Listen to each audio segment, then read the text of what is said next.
All right, so this video is for anyone that has a 5th gen Toyota 4Runner TRD Off-Road with the premium package, trying to fit a TRD skid plate onto the truck.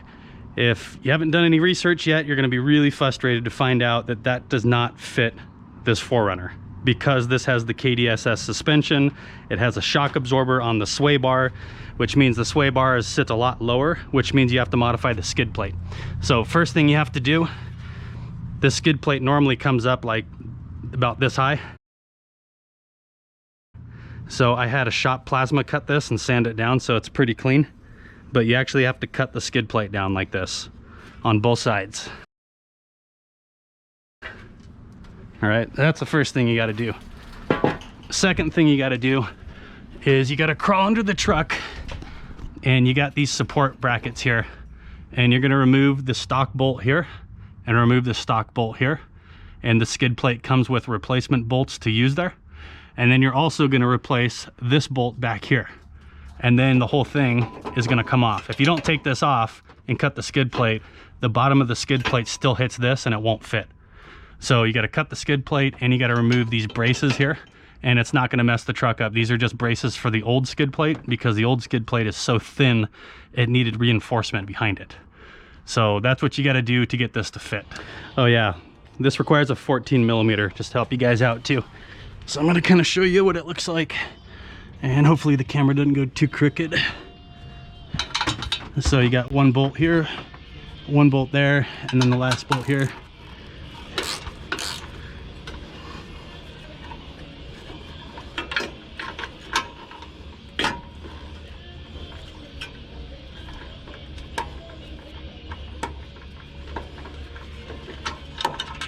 Now, careful, because when you take this last bolt out, this thing will fall on your face. I almost did it on the other side. Oh yeah, another note.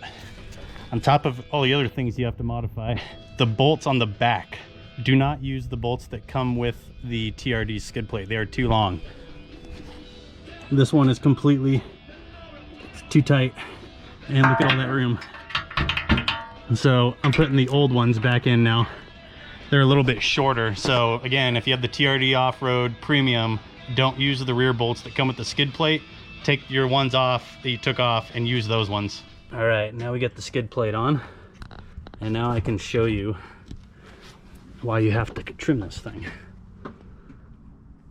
So you can see the clearance is real tight.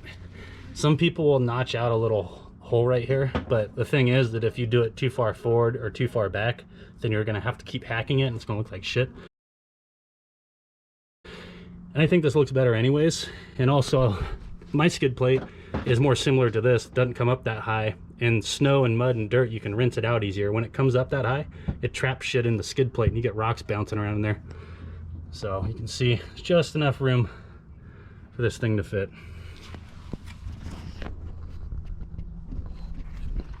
Hey guys, thanks for watching my video. Hopefully it helps. Make sure to like the video and subscribe. I got a lot more cool content on the way.